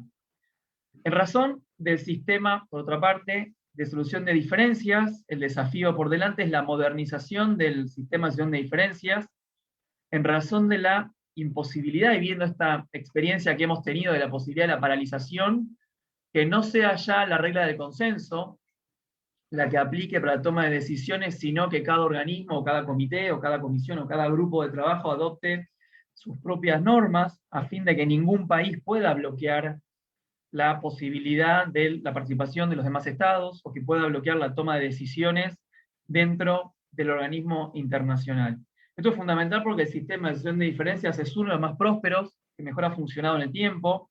De hecho, la conversión del GATT a la OMC justamente previó este sistema que venía siendo utilizado en el GATT con mucha agilidad y mucha velocidad, y se perfeccionó a través de un instrumento, un tratado internacional dentro del acuerdo de la OMC, que prevé este sistema de solución de diferencias, y que si ustedes pueden en la página web consultar, ha sido muy utilizado por todos los estados y sigue siendo utilizado por muchos de los estados. En razón de esto con respecto al estado de situación y los desafíos por delante, en razón de los temas de la agenda que se vienen, que recién un poco comentaba Adriana sobre los pendientes de la ministerial número 11 de Buenos Aires y los temas de la ministerial número 12 que debió realizarse el año pasado y que se suspendió un poco por la pandemia, un poco por la falta de consensos y un poco por los temas, si arrastrar temas viejos o proponer temas nuevos. Hay, como ustedes saben, en una de las últimas cumbres a nivel global se decidió que el año 2021 no iba a ser el tema de pandemia de trabajo, y dentro de los temas fuera de pandemia se resolvió trabajar en diferentes organismos internacionales con temas varios para no abrumar a las personas en los estados, sino ir saliendo ya de una agenda pandemia pesada que tuvimos en el año 2020 y a principios del 2021. Si bien esta cuestión no está zanjada, lo interesante de este llamamiento es que los organismos internacionales empiecen a pensar nuevos temas de trabajo post o el escenario post pandemia. En este sentido, la directora general, con buen atino, llamó a una reunión con los estados miembros de la organización para retomar las negociaciones sobre subvenciones a la pesca. Seguramente ustedes conocen este tema, no voy a detenerme.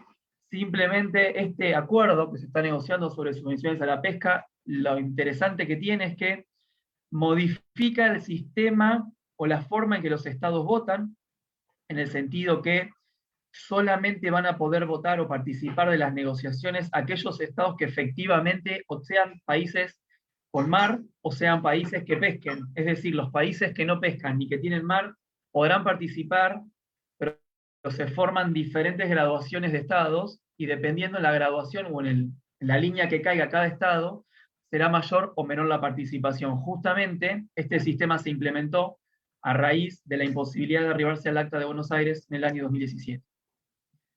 En segundo lugar, otro tema que se retoma de la agenda, pero con nuevas perspectivas y nuevas variables, es las negociaciones en materia de agricultura. Como ustedes saben, el Acuerdo de Agricultura de la OMC no es un acuerdo sustantivo, sino que este acuerdo regula las pautas en que se va a negociar dicho acuerdo de agricultura, y esas pautas de negociación fueron pospuestas y continúan pospuestas hasta la actualidad, en razón de que establece una cláusula de paz y que los estados han acordado no iniciar controversias en el sistema de resolución de diferencias en razón de productos agrícolas. Por eso es que no hay casos vinculados a cuestiones agrícolas por esta cláusula de paz, que viene siendo prorrogada en razón de no arribarse a una cuestión muy puntual y muy clara, que está vinculado con uno de los pilares del Acuerdo de Agricultura, que son los subsidios a la agricultura.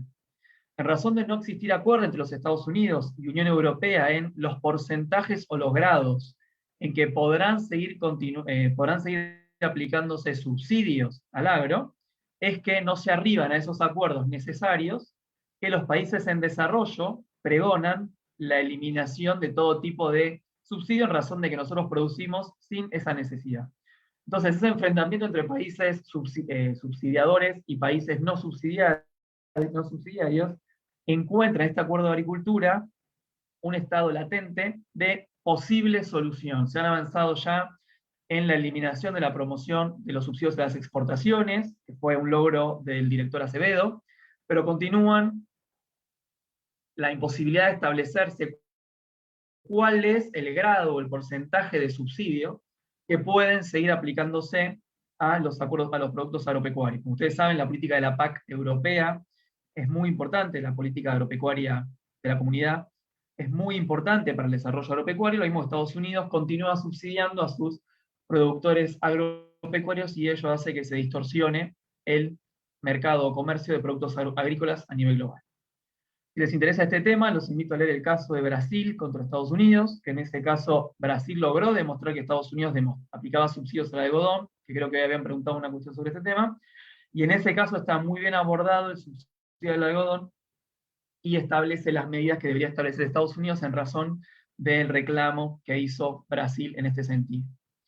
Otro tema en la agenda novedoso viene dado en el Comité de Comercio y Desarrollo, una decisión ahora del 12 de abril, de hace solamente 2 días para atrás, que se vincula, o la OMC retoma.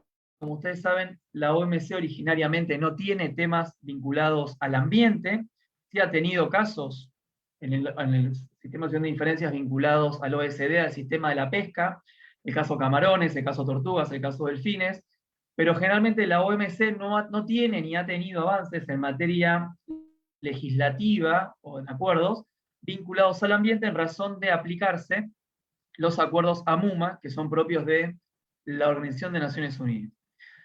Sin embargo, ahora en abril de 2021, la OMC empezó a trabajar en medidas relativas a la sostenibilidad y la economía azul. ¿Qué quiere decir esto? Que la OMC por primera vez va a empezar a trabajar o a buscar una respuesta a los efectos negativos que se generan a través de los desechos del plástico, que se da justamente en el plano de comercio internacional. Entonces, por primera vez en la agenda de la OMC, contamos con 2 temas vinculados al ambiente. Este es uno, que es el vinculado a los desechos plásticos, y la idea es llegarse al menos a la ministerial de diciembre, que se celebra en Ginebra, con una declaración sobre objetivos de eliminación del plástico en el comercio internacional, al menos con una agenda de desgravación a largo plazo, pero para poder arribarse y con eso cumplir también los objetivos de desarrollo sostenible que ya estamos próximos a cumplirse.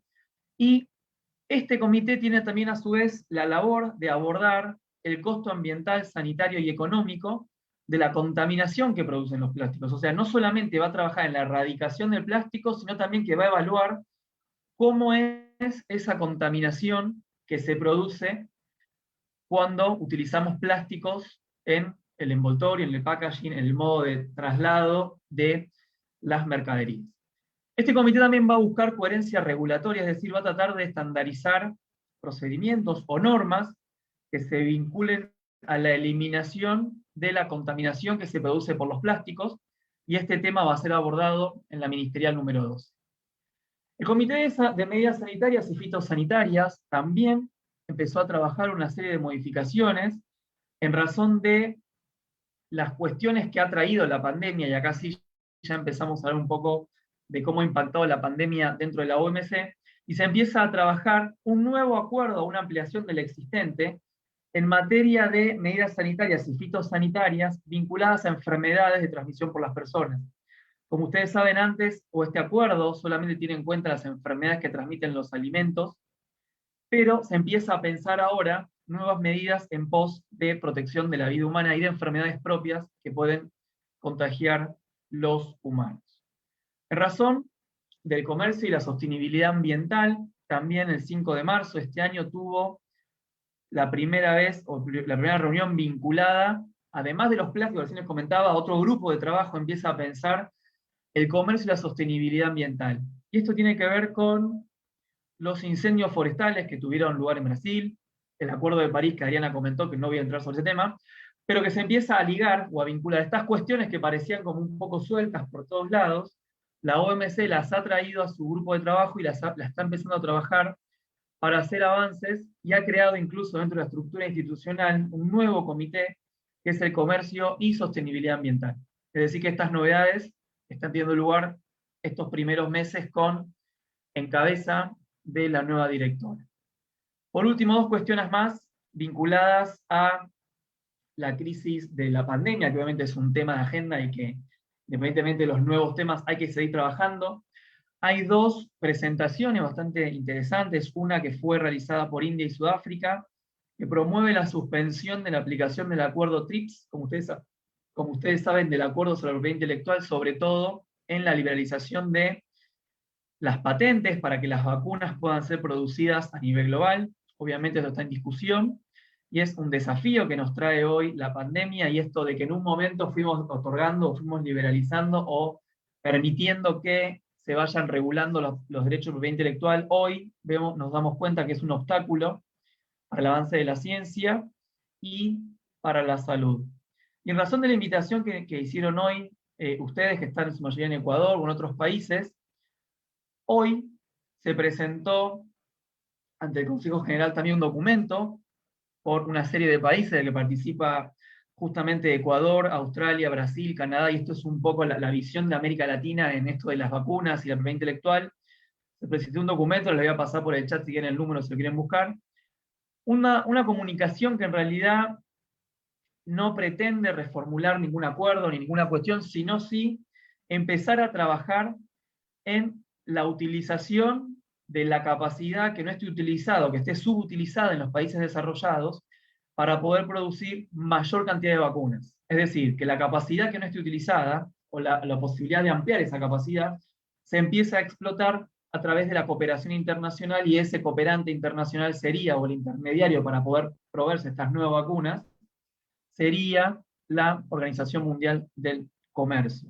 Fíjense que esta declaración lo que busca es que se asegure esta capacidad no utilizada o subutilizada para la producción de vacunas asequibles, que estas sean seguras y eficaces, independientemente de la etapa del proceso en que se encuentren, como el acuerdo que hizo Argentina con México para poder producir determinadas vacunas. Lo que se buscan es que estos países también puedan participar en la fabricación de vacunas, y cuando sea técnicamente posible, con el objeto de producir la mayor cantidad posible de vacunas y cubrir la mayor cantidad de personas a nivel global. Ya no se habla de vacunas para sí, sino producir para que cualquier persona que las necesita pueda acceder. También promueve la facilitación en cuanto a la creación de licencias de explotación de estas vacunas, que serían todas estatales, a diferencia de cómo son ahora, que se explotan a nivel privado. Y también se promueven algunos enfoques similares con productos también que no son vacunas, pero son productos médicos, como pueden ser ambulancias, camillas y todos los aspectos, mercancías vinculadas al COVID que no sean vacunas.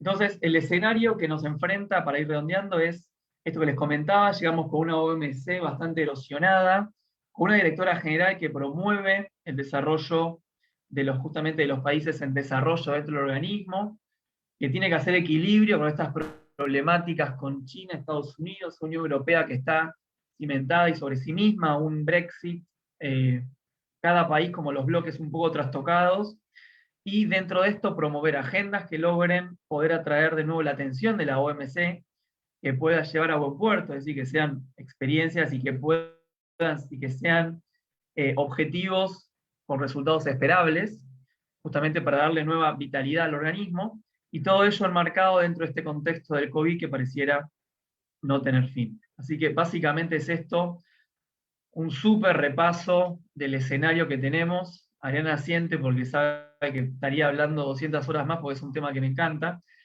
pero por una cuestión de tiempo, 21 a 30 los dejamos acá. Les voy a pasar por el chat los documentos por si los quieren consultar. Y si tienen alguna pregunta, quedo abierto a dudas, consultas, sugerencias, sin problema. Si quieren podemos hacer 4 seminarios más y seguimos charlando de lo que quieran, no tengo problema. Una última cosa sobre la salvaguardia que recién preguntaba uno de los participantes. Es interesante ver cuando un país empieza a afrontar dificultades en materia de importaciones, porque en realidad lo que empieza a perjudicar es la importación de determinados productos, y ese impacto puede ser en el sector privado, puede ser en balanza comercial, puede ser en torno al valor de la moneda. Entonces ahí existen diferentes alternativas. Y el hecho de que un gobierno o un Estado adopte la decisión de tomar una salvaguardia es una decisión un poco compleja. Hubiera sido mucho más fácil que determine o se pueda aplicar licencias no automáticas. Ahí estuve viendo un poquito en este tiempo mientras hablábamos, que son sobre unos 700 posiciones arancelarias. Y la complejidad que esto tiene es cuando los países que solicitan la aplicación de una salvaguardia no es que solamente informan a la OMC que levanto o restringo el ingreso o levanto mi arancel consolidado en un tanto por ciento para estos 600 productos, sino que el artículo 28 del GATT, a que preguntó, lo invito a leer lo que ahí está explicado cómo es el procedimiento, yo tengo que renegociar otros productos a cambio de esos que yo estoy impidiendo el ingreso. Entonces, yo por un lado protejo con 600 posiciones, levanto los aranceles para proteger mi industria textil o para proteger lo que fuese, pero yo a su vez tengo que ir a renegociar uno por uno 600 productos nuevos para bajar el arancel. No es tan sencillo aplicar una salvaguardia. Por eso es una decisión netamente política para avanzarse, porque hay otras alternativas mucho más simples que pueden tomarse, como puede ser unas medidas compensatorias, si comprobamos que hay un subsidio, una medida antidumping, si comprobamos que el precio es predatorio, si es un precio menor al de mercado.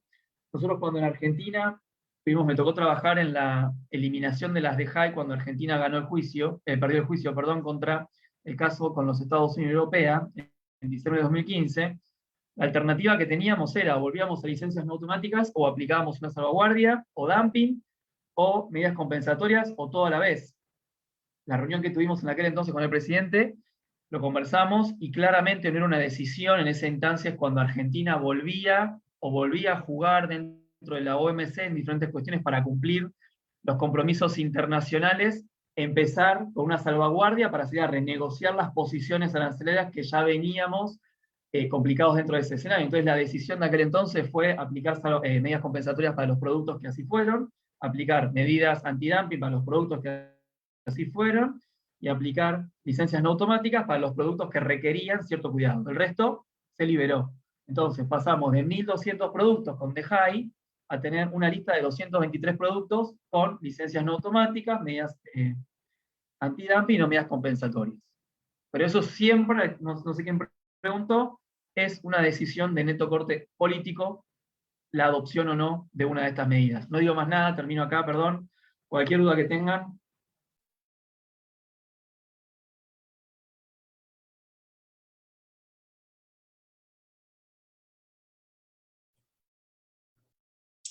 Gracias, Lautaro, por su intervención. Sí, va conjunto con el tema que usted estaba tratando hace un momento. Nos pregunta Sheila en Facebook, nos indica, no sé si esto vaya con el tema que usted está hablando, pero ¿qué opina del antidumping y cuál de todos los tratados usted cree que sea el menos desarrollado?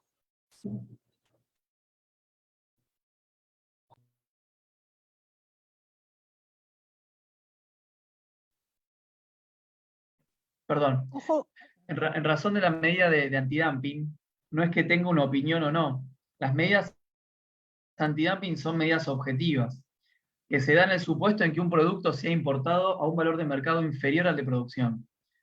Por lo tanto, si el producto es importado a un precio de valor de producción y eso a su vez puede ocasionar un daño a la industria nacional o ocasiona efectivamente un daño, no tengo más opción que aplicar una medida antidumping porque es lo que a mí me permite el tratado sobre medidas antidumping. También, por otro lado, después de esta cuestión técnica, es una cuestión política determinar cada país cuál es ese proporcional o diferencial del derecho antidumping que le puedo aplicar. Yo puedo aplicar un derecho antidumping de un 10% o puedo aplicar un derecho antidumping de un 300%.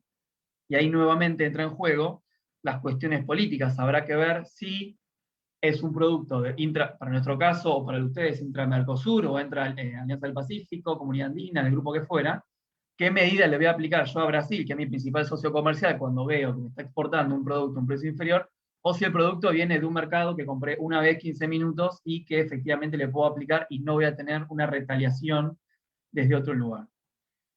La otra pregunta, ¿cómo era de los tratados? Que me quedé pensando en esta respuesta.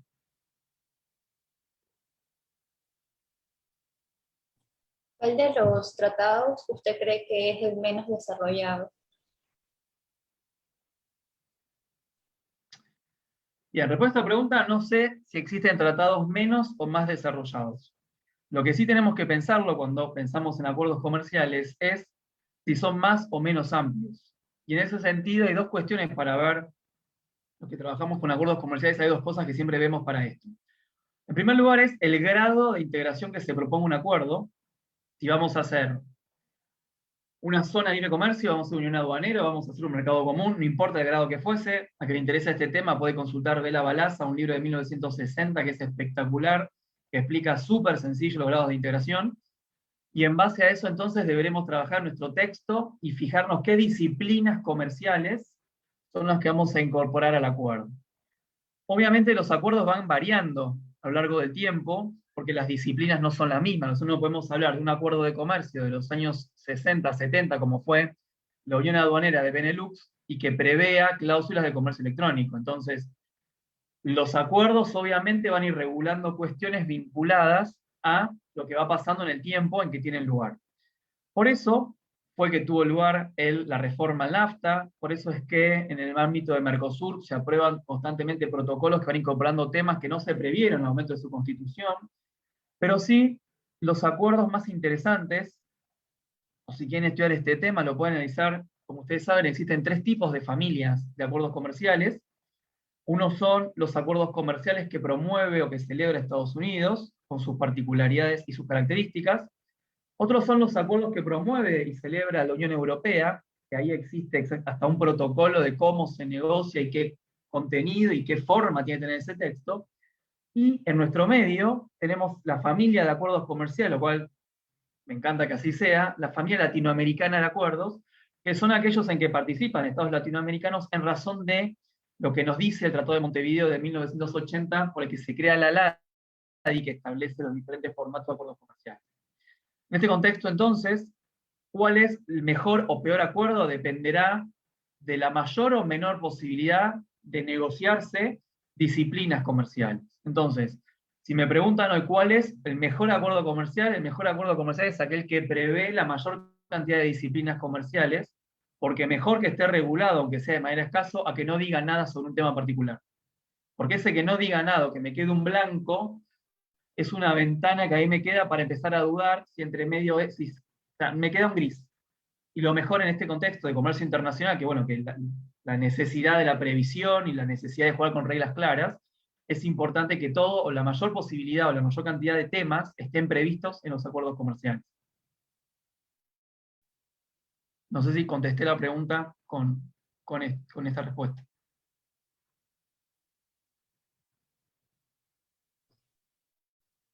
Sí, perfecto. Muchas gracias. No sé No sé si hay si... alguna pregunta más. Ajá, eso Si iba a quieren podemos revisar seguir en el chat. charlando. Sí. Sí, iba a revisar en el chat. No, hasta el momento ninguna en el chat me aparece. En Facebook tampoco.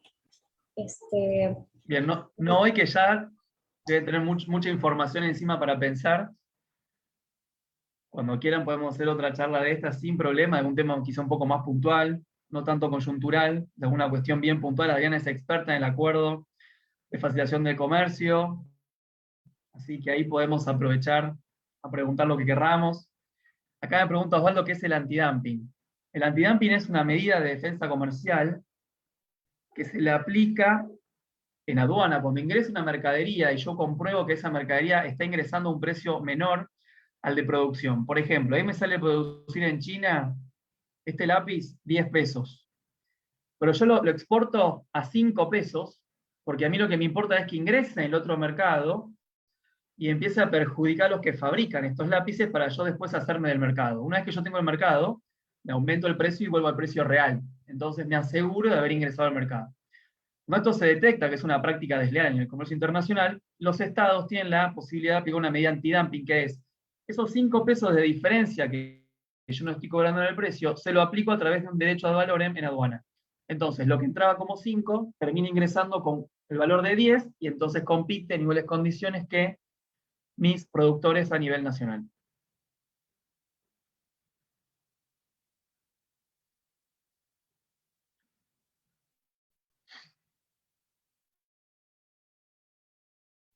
Por nada, Osvaldo.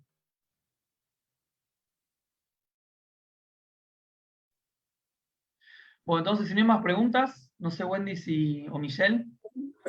Sí, bueno, parecer no hay otra pregunta más, ¿no? Si es que me ayudan por las preguntas de Facebook Live, porque no puedo ver en este momento. Quiero intentar, pero no alcanzo a ver. Si es que no hay más preguntas, entonces... No, Michelle, ya las preguntas ¿no? en Facebook Live ya han sido respondidas. Listo. Entonces, un momentito. En este caso, pues bueno, gracias por su participación. Ah, no, tenemos otra pregunta. Otra pregunta de María Belén. ¿Hasta qué punto es beneficioso para un país en desarrollo hacer parte de los mecanismos de integración?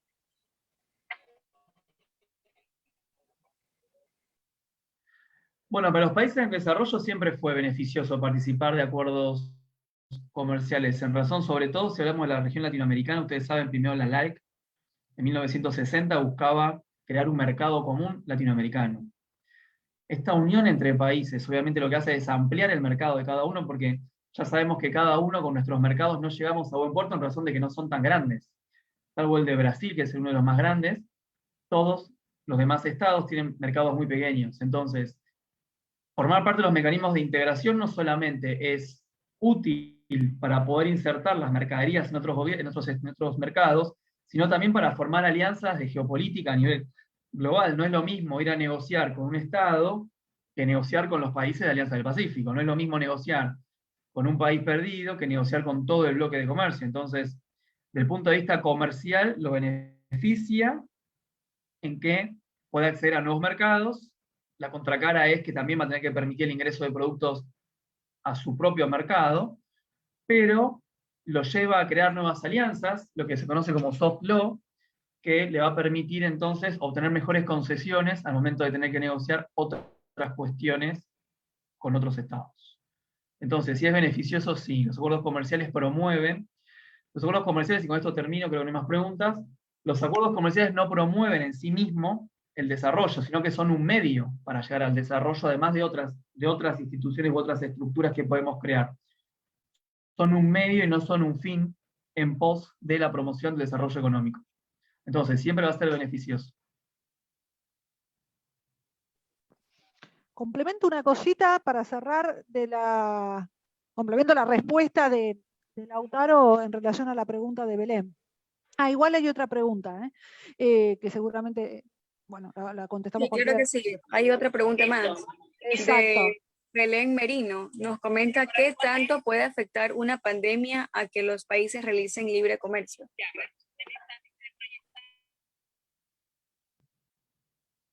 Bueno, justamente lo que comentaba hoy más temprano, que a raíz de la aparición de esta pandemia, este libre comercio que veníamos trabajando y que ya venía en decadencia, aceleró estos procesos de desaceleración justamente del comercio exterior, donde, y ahora empezamos, y con esto sí termino porque ya estamos en tiempo, hay un nuevo fenómeno que es la relocalización, que esto hablaba Adrián hoy al principio, de la relocalización de las cadenas globales de valor, que estamos empezando a hablar de un concepto que se llama de lo local a lo glocal, que es lo global se hizo local, porque al no poder acceder a materias primas, mercaderías, insumos, bienes, con el medio de la pandemia, que teníamos los puertos frenados, los buques anclados, las mercaderías no se podían producir porque no había insumos, los estados nacionales empezaron a promover, o una vuelta, un retroceso, esto que hablaba más temprano, que es el autoabastecimiento de diferentes cuestiones, y de no poder hacerlo, buscar socios más cercanos. Entonces ya no estamos pensando en que China va a ser el que me va a proveer, porque si pasa otra situación así, yo me quedo sin mercadería. Tengo que empezar, bueno, me junto con Bolivia, con Paraguay, con Venezuela, con Ecuador, con Chile, con países cercanos que sé que van a poder abastecer, pase lo que pase. Y esto también ha traído un repensar del comercio internacional, justamente el comercio internacional con distancias gigantes, con costos enormes de transporte, flete, seguro, etc. Todo esto está repensándose. Fíjense, vos hagan el ejercicio, buscar en Ecuador, como pasó en Argentina, cualquier empresa que producía cualquier tipo de mercadería, hoy produce algún bien o insumo vinculado a un servicio médico. Los que hacían automotores hacen ambulancias, los que hacían textiles hoy producen, no sé, sábanas blancas para hospitales, los que producían alimentos hoy producen viandas para hospitales. Entonces, todo este viraje del sector privado también para abastecer al sector público en materia de cuestiones vinculadas a la sanidad, también ha hecho repensar a un montón de empresas que hasta el momento venían trabajando con una cuestión determinada, que exportaban a sus mercados nacionales y a extranjeros, y ahora encuentran nuevas oportunidades de comercio sin necesidad de tener que empezar a exportar o dar una vuelta de rosca a todas estas cuestiones. Entonces, la pandemia claramente ha trastocado o ha cambiado el eje en el modo en que se veía el comercio internacional. Obviamente va a seguir funcionando, operando y todo lo demás, el comercio internacional, pero no ya con estas distancias o estos fletes o estas cuestiones que empiezan a repensarse, sumado a la tendencia en la reducción del comercio de mercaderías y a la ampliación del comercio de servicios, que es una cuestión intangible. Entonces ya no estamos pensando en cómo hago en el flete para enviar lo que fuera, sino que yo envío el modelo y lo imprimo en una impresora 3D en el otro país, y me ahorré flete, me ahorré derechos aduaneros, me ahorré un millón de cuestiones entre medio administrativas, lo que sea. Pero bueno, y ahí Latinoamérica está haciendo punta en esta cuestión de la promoción de la venta de servicios, de todo tipo, asesoramiento, consultoría, arquitectura, ingeniería, a nivel global, y esto también está trayendo complicaciones a las aduanas. Fíjense todo lo que aceleró la pandemia, que esto era algo que se venía, ya veníamos trabajando en las negociaciones de la libre circulación de hombres de negocios, se llamaban los acuerdos comerciales de hace 5 años atrás, y hoy ya estamos hablando de el envío de información online para imprimir por 3D, sin siquiera una persona entre medio.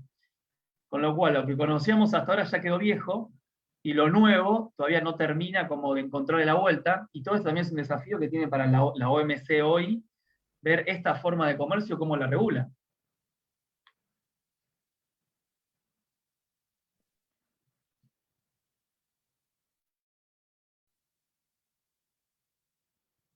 Acá hay una última pregunta de Brian Castro. A una situación hipotética, toda Latinoamérica se encuentra unida por un tratado como si fuese la UE. ¿Qué tantos beneficios tendría y cuál sería la otra cara de la moneda? No es una situación hipotética, Brian. Latinoamérica está unida en un acuerdo. Es el acuerdo o el Tratado de Montevideo de 1980, donde todos los estados están vinculados entre sí por diferentes acuerdos comerciales. Entonces, dejamos de lado la parte hipotética porque es real, cada uno con su diferente grado de mayor o menor apertura comercial, pero ya existe. Y el beneficio que esto tiene es poder acumular insumos en la generación de bienes, en poder, esto que hablábamos hoy, de los foros de negociación, negociar como ALADI, no es lo mismo negociar como Argentina, como Ecuador, como el país que fuese. Y la otra cara de la moneda es que obviamente yo al vincularme con otros estados, tengo que liberalizar mi propio mercado, y ahí puedo empezar a tener inconvenientes con la industria nacional si no la tengo arraigada o ya tengo consolidada, que es lo que ha pasado un poco con América Latina en razón de la apertura del comercio internacional y la celebración de acuerdos, no dentro de ALADI, sino con acuerdos con terceros, como tenemos acuerdos, Perú tiene acuerdos con China, con Estados Unidos, Chile con un montón de otros países. Esto ha permeado esas fronteras y ha generado ciertos inconvenientes, sobre todo en lo que es el sector industrial.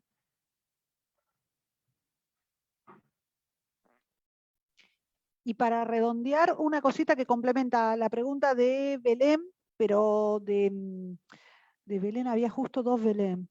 De María Belén y la de Brian. Lo dejo simplemente al que le interese como para que profundice en el tema de creación y desvío de comercio. Me parece clave como para analizar la parte técnica de la conveniencia o no de firmar un esquema de integración, ya sea país desarrollado o no. Creación y desvío de comercio. Bueno, ahí en el libro que les recomendé, de Vela Balaza, de 1960, un capítulo aborda creación y desvío de comercio. Así que bueno, si les parece, lo pueden leer para la próxima reunión que tengamos en otro momento de la vida. Y debatimos con profundidad ese punto.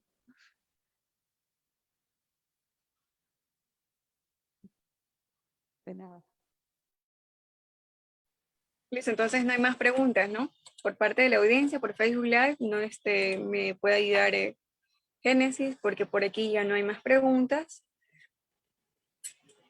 Si es que me puede ayudar. No, listo.